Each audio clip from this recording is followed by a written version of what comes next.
For 54 days, search teams went into the Sea of Abaco and found nothing. Not a trace of Lynette Hooker, not a piece of clothing, not a single item from the dinghy. Nothing. Every grid search, every dive, every current projection, all organized around the same starting point, the starting point Brian Hooker gave them. Then, last Wednesday, U.S. officials confirmed the same fact to 6 national news networks on the same day. GPS data from Brian Hooker's own devices shows movements on the water that night that do not match what he told investigators. The device was out there. It stopped. At locations Brian Hooker never mentioned to anyone. After 54 days of searching where Brian said Lynette disappeared, federal divers are now preparing to go somewhere else entirely. 25 feet down. 2 coordinates. Coordinates Brian's device recorded while he was telling a different story. For 54 days they searched where Brian said. Now, for the first time, they are searching where the evidence points. This update is different from every update that came before it. Not because of a rumor, not because of an anonymous source. Because on May 27, 2026, 6 major national news networks, CBS, NBC, ABC, Fox News Digital, News Nation, CNN, received the same official confirmation on the same day. That does not happen casually. When federal investigators brief 6 networks simultaneously, it is a deliberate act. This episode covers everything that confirmation means and everything that led to it. Subscribe. Let's go through it. Lynette Hooker is 55 years old, from Onstead, Michigan, a small town in Lenawee County, the kind of place where people know their neighbors and have known them for years. She and Brian had been living aboard Soulmate, their 46-foot sailboat, for over a decade.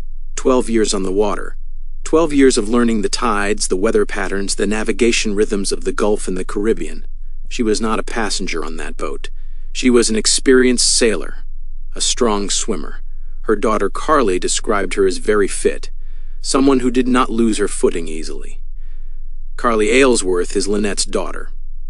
From the moment her mother went missing, Carly has been the loudest and most consistent voice, keeping Lynette's name in front of cameras and reporters and audiences that would otherwise have moved on weeks ago.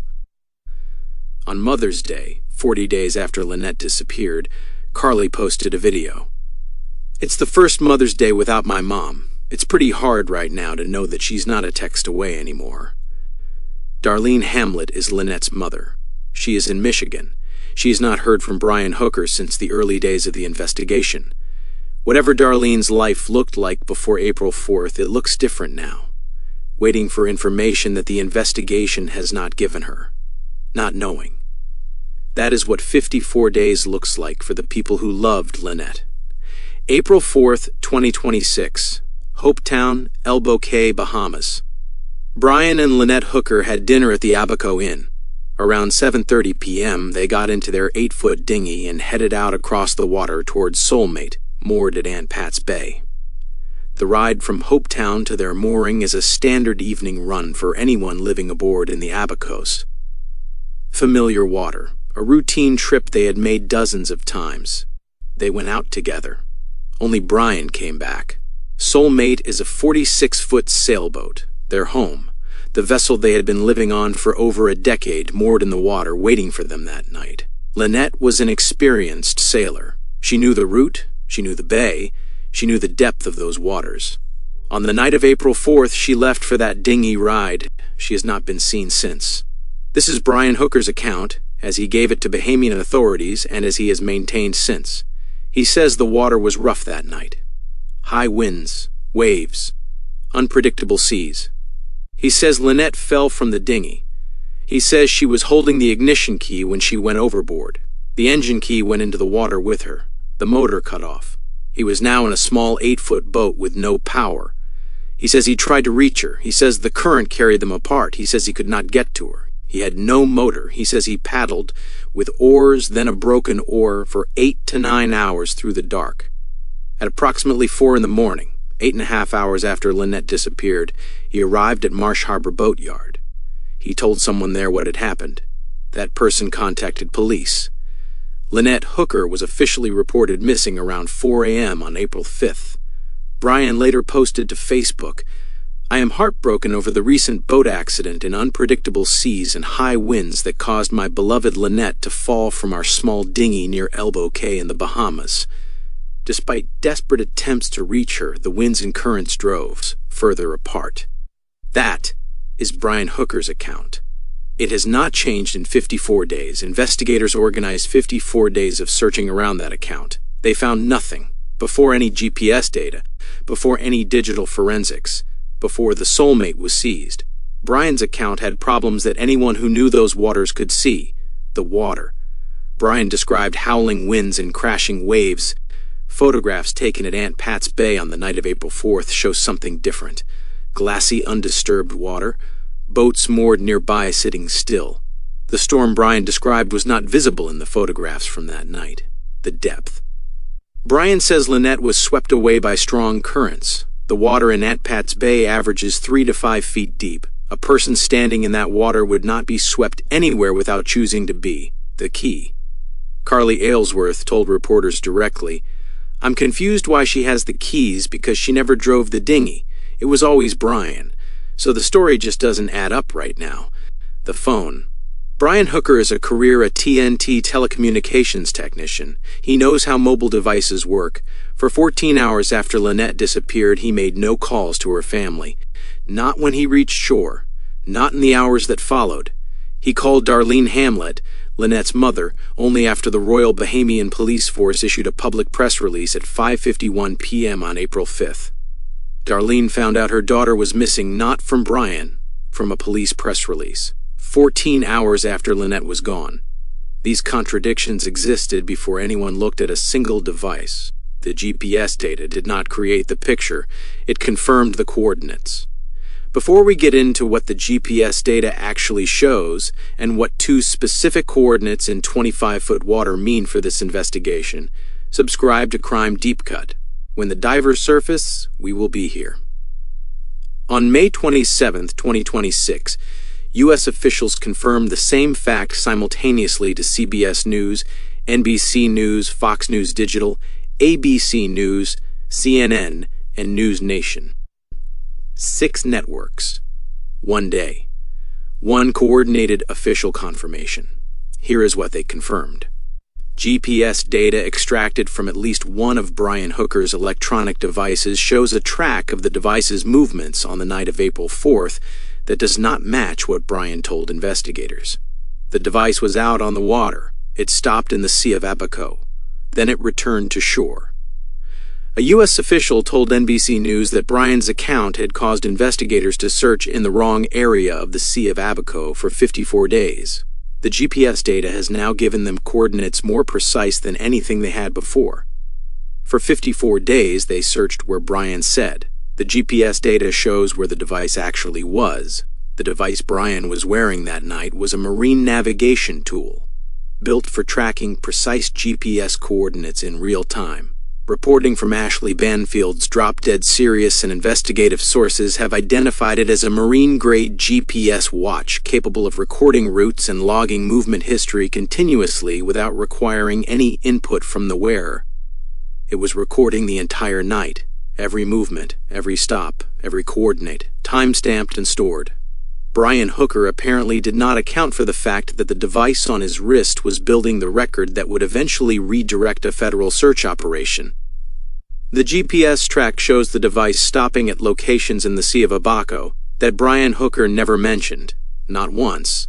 In every interview, every statement, every account he gave, to Bahamian police, to rescue volunteers, to federal investigators, he never placed himself at these coordinates.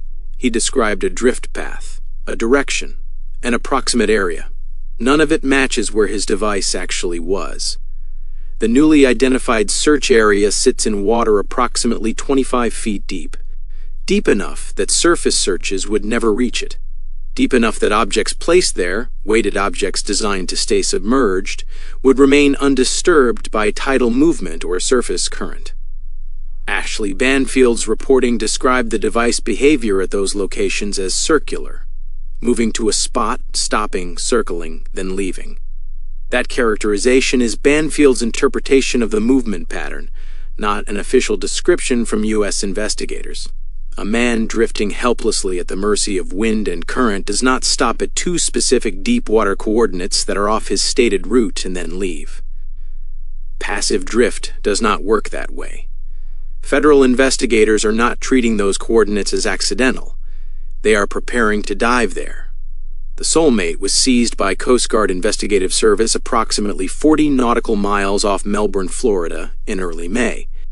It was moved to Fort Lauderdale, where FBI forensic teams began their examination. Evidence from the vessel is now at the FBI's laboratory in Quantico, Virginia. When investigators inventoried the Soulmate, reporting from Ashley Banfield and the Noir Witness Channel identified two specific items that were not found on the vessel. These items have not been officially confirmed as missing by U.S. agencies. They come from investigative reporting and are included here because of their potential relevance, and because Quantico is still processing the evidence. The first, a spare Torqeedo electric outboard motor. A Torqeedo is a silent electric motor, no engine noise, no exhaust trail. At night on a quiet bay, a dinghy running a Torqeedo would be functionally invisible to anyone listening from shore. Brian claimed the dinghy's engine died when Lynette went overboard with the key. The second, Lynette's personal diving weight belt. A weight belt serves one function. It adds measured ballast to counter the natural buoyancy of a human body. Weight belts keep things down. The FBI is processing the Soulmate at Quantico. The dive teams are preparing to enter water 25 feet deep at coordinates the GPS identified. Those facts are confirmed. What they find at those coordinates will determine what the missing items mean. The FBI is processing evidence from the Soulmate at Quantico right now. When results come back, when the divers surface, Crime Deepcut will be here with the full breakdown. Subscribe. 6 networks, one day, same confirmation. That is not how leaks work. That is not how tips work. That is how federal investigators deliver a public message. When agencies brief that many outlets simultaneously, they are communicating something specific. The threshold of what they are willing to make public has changed. The investigation has reached a point where they want the record to show, with precision on a date, that this evidence exists and that they are acting on it. Brian Hooker has not been charged with any crime. He has denied wrongdoing. His Bahamas-based attorney, Terrella Butler, declined to comment when contacted by NBC News. Brian told NBC News, "I've never harmed Lynette, and I would never harm Lynette, and I want to find Lynette." His account has not changed. His attorneys have maintained his presumption of innocence. That is their job. They are doing it. What has changed is what the federal investigation is doing with the evidence it now has. 6 networks on the same day is the investigation telling the public exactly what it is doing. On the same day, U.S. officials briefed 6 national networks, May 27th. The Coast Guard went to the homes of Lynette Hooker's family. Carly Aylesworth confirmed to NBC News that she provided a DNA sample that Wednesday. Her mother, Darlene, provided a sample. Her grandfather provided a sample. Law enforcement agencies do not ask grieving families for DNA to assist in body identification unless they believe a body is coming. The Coast Guard collected those samples for a specific purpose, to enable identification when the search produces remains. They are not hoping to find Lynette. They are preparing to identify her. Carly has carried herself through 54 days of this with a steadiness that is difficult to describe. She has spoken publicly every time a camera has been pointed at her. She has kept her mother's name in front of audiences that would otherwise have moved on. She confirmed the DNA collection to NBC News herself. She did not have to do that. She chose to, because keeping this visible is the one thing she can still do for her mother. She is still fighting for Lynette. The U.S. Coast Guard has formally requested permission from the Bahamian government to send a federal dive team into the Sea of Abaco. As of the most recent confirmed reporting, that request had not yet been publicly confirmed as granted. The two governments have cooperated throughout this investigation. The FBI laboratory at Quantico is processing evidence from the Soulmate. Quantico handles evidence for federal prosecutions. Evidence goes there when investigators intend to use it in a federal courtroom. Everything about the posture of this investigation, the simultaneous briefing, the Quantico processing, the DNA collection, the dive request, reflects a federal case building toward something specific. not searching for probable cause. Assembling the kind of case that survives a trial. Brian Hooker has not been charged. That may mean the evidence is not there yet. Or it may mean the evidence is still being assembled into the form a federal prosecution requires. Those are different things. For 54 days, investigators search where Brian said. Now, for the first time, they are searching where the evidence points. The divers going in are not following a story. They are following a GPS track, and those are two very different things.